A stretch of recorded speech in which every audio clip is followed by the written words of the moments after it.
Hey guys, welcome to Chatting with Chops, or welcome back. Today we are going to make some maraschino cherry cookies. My husband loves cherries. So we're going to try and see if we can make these on this rainy Saturday. So let's get started. For this recipe, the first thing we've done is get our cherries ready.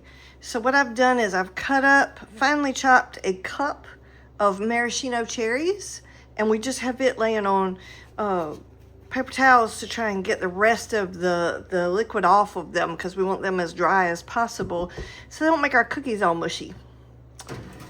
Okay, and then we have our cookie sheets ready. I love to use slip mats, so I've got my slip mats ready.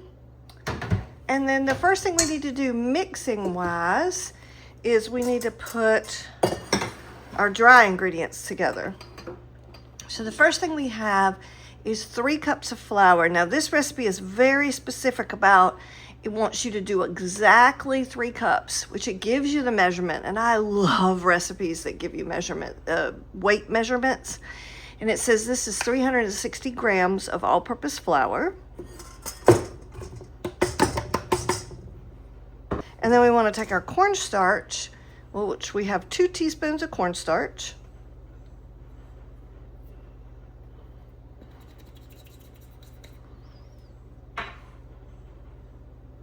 And then let's see, we have baking soda.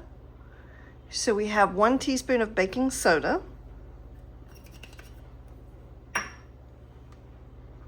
And then we have 1/4 of a teaspoon of salt. Okay. And then just gonna swirl that a little bit and then just set that aside. Okay. In our big mixing bowl, what we're going to do is we're going to put our butter, which we have 1 cup of butter at room temperature, and we are using 226 grams. So again, I love it when it gives the measurements. And I did want to show you guys, I'm not using my regular butter today. I'm using this Kerrygold. There's a fantastic lady on Instagram, I'm going to have to look up what her name is, that gives lots of tips about baking. And she really goes above and beyond to talk about using really good quality butter. So we're going to see what a difference it makes today. All right, and then we want to put in our brown sugar, which we have 1 1/4 of a cup of light brown sugar, which is 267 grams. Okay. And then we're putting in our granulated sugar, which we have 1/4 of a cup of granulated sugar. And it's asking us to beat this on medium speed for about 2 minutes.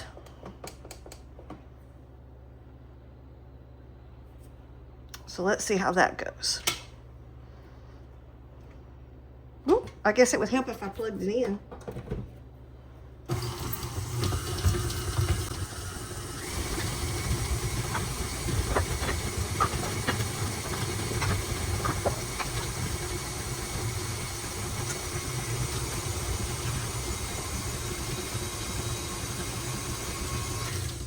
All right, I'm going to stop about halfway and just pull everything down from the sides.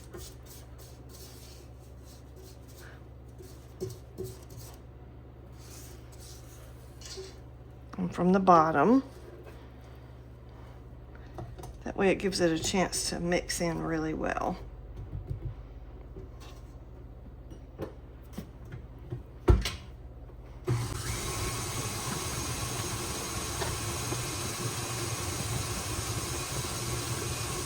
So far, looking at this butter, I usually end up with little bits of butter in my mixture. I'm trying to get this out of the way real quick so you guys can see. And I do not see any little bits of butter. So, I mean, if you can handle the extra expense, of course, the better quality butter costs more. But if you can handle the expense, I definitely would go for it. That just looks lovely. All right, let's keep going. Put that back in.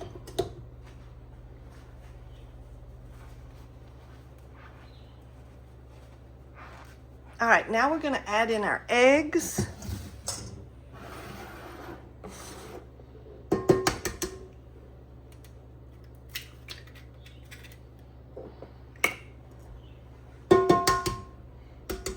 Trying to get my arms out of the way so y'all can see.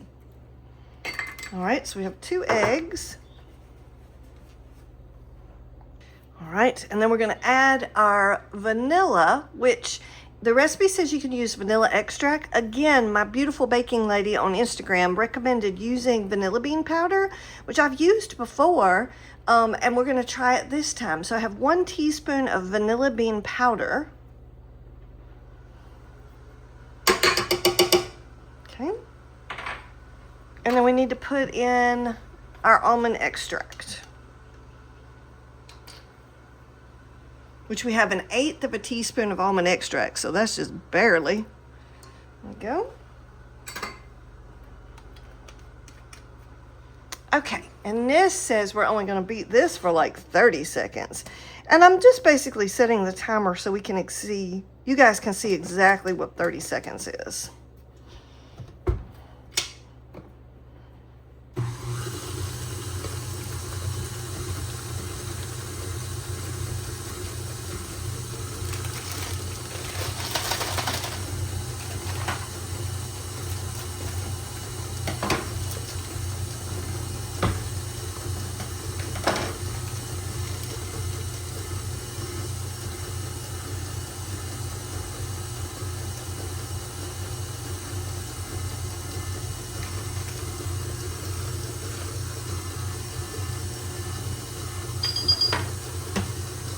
Okay, so that was 30 seconds. All right, now we want to add in our food coloring, which this is the fun part. So what I like to do is just turn my mixer on low and then just slowly start dripping in the gel food coloring until it's the color I want it to be. And so I'm just looking for kind of a light pink.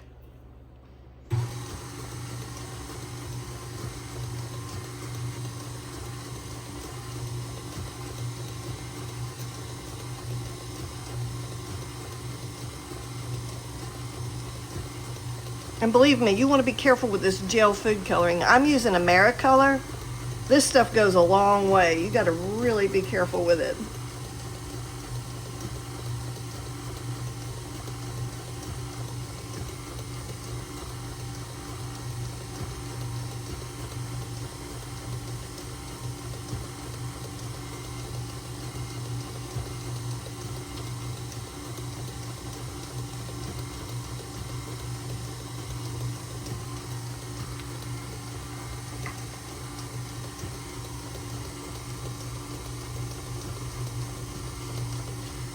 Okay, now what I'm going to do is take my spatula and get all this stuff off the sides. And then we're going to run it again because, see, a little bit of it has missed the food coloring. So I want to get that down off the sides so that it can enjoy all the food coloring too.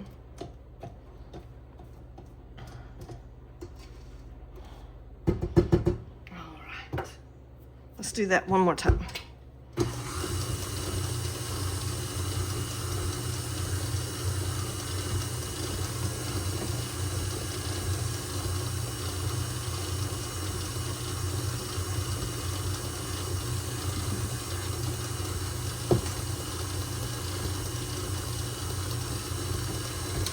All right, that's a pretty pink. Now it's time to gradually start entering in the dry ingredients. And we're gonna do this slowly so that we don't throw flour mixture all over our kitchen.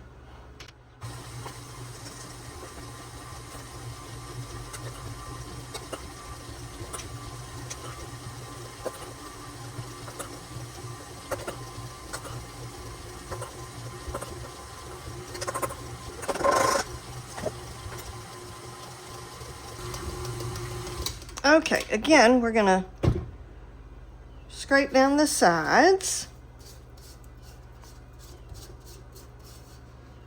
Don't want to miss any of that dry mixture.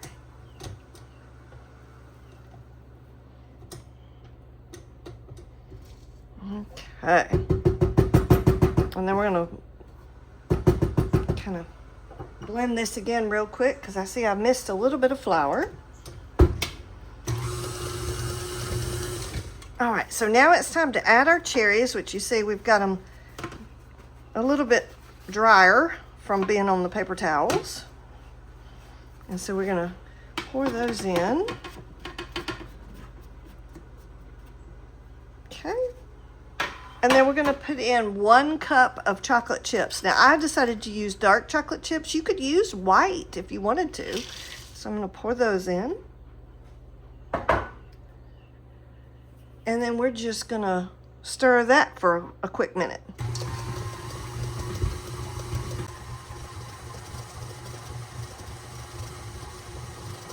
All right, so the next thing we wanna do is mix our batter up a little bit. We just wanna make sure we're not seeing any flour or any bits of anything stuck. Okay. Now, next thing we need to do is we need to take and make some dough balls. What I have done is I've just taken 2 big soup spoons and I've scooped out a little bit. It doesn't really tell you what size the cookie is. It says a number 40 cookie scoop, which I don't use cookie scoops. And then it says that you're supposed to roll them in a remaining cup of chocolate chip cookies, the chocolate chips. I'm not exactly sure what's a good way to do that because as you can see, it's already kind of messy. The dough is rather sticky. And I'm just gonna pour the rest of these in here and then just give them a stir because I'm just not quite sure. If you guys know a better way to do that, please leave it in the comment section. I would love to know. Sometimes the recipes don't always give you everything. And I'm not sitting here watching it on a video, so you guys let me know what you think. Okay, so. And then the recipe does say 6 to 8 cookies per cookie sheet. Okay.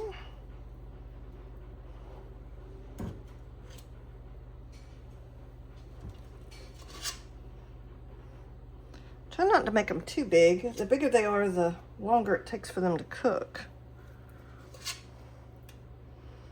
Oh, and also, if you guys have had success in the past with a cookie scoop, let me know. All mine does is usually this dough is like, see how sticky this dough is?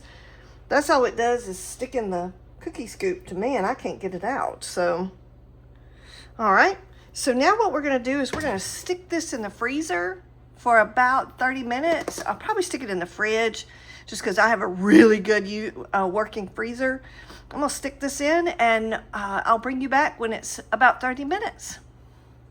All right, so I wanted to show you a quick trick. I have showed this to you before, but if you haven't seen it, so when I'm waiting for cookies to kind of chill in the fridge for a little while, I like to just go ahead and make up a bunch of the cookie balls, the dough balls, ahead of time.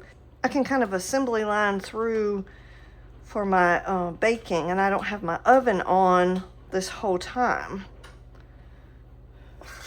So I'm just gonna make up a plate full of these, and then what I'll do is I'll just scoop these off and put them on the actual cookie sheet when it's time to bake them.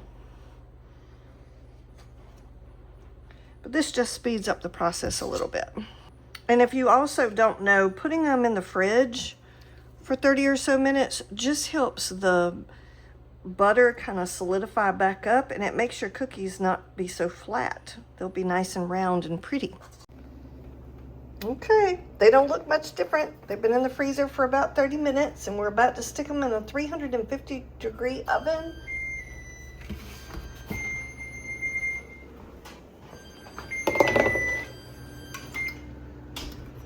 For about 10 to 13 minutes.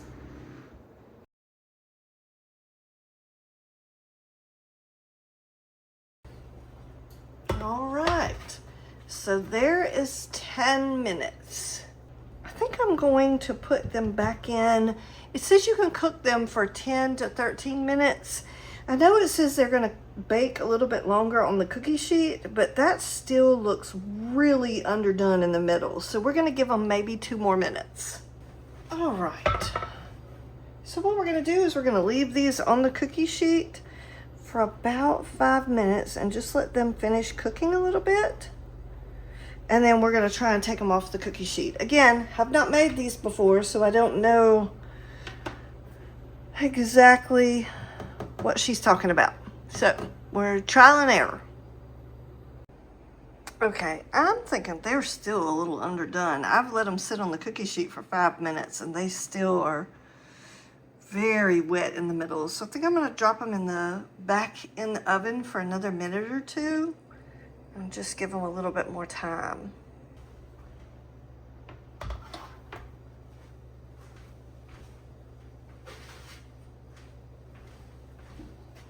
All right, here we go. Now these are the ones that have been coming in and out, and we're still trying to get those cooked all the way. These are the ones that I left in for 13 minutes, and they seem to be doing pretty good. So now we're just gonna let them sit on the cookie sheet for about 5 minutes to cool and keep baking. Okay, so I've struggled with this recipe a little bit. I had to put mine in the oven for probably 15 to 17 minutes to get them even dried enough to do well. So this is a sheet that seems to have done really well. They're still a little underdone, but they're much better. This is like the first one I did, and I still can't seem to get those to dry out very well. So I'm just gonna leave them on the cookie sheet for as long as I can. They're just still kind of not dry. And then this is another one that we did that seems to be doing really well. So we're just gonna let them sit here and I'll bring you back and we'll try one and see how they are. All right, so I've let them sit here for a little bit and just kind of like finish cooking on the mat. You will see there's a couple that are still not dry. So I'm just hoping that the longer they sit here. It is really wet here today, very, very humid. So I don't know if that's really, kind of messing them up a little bit. Very, very humid here today. So, oh goodness. But I have succeeded in making a very moist cookie. I mean, look at that. We've got some beautiful maraschino cherries in there and some nice chocolate chips. Hope y'all like this video. Please like and subscribe, and I will catch y'all on the next bake.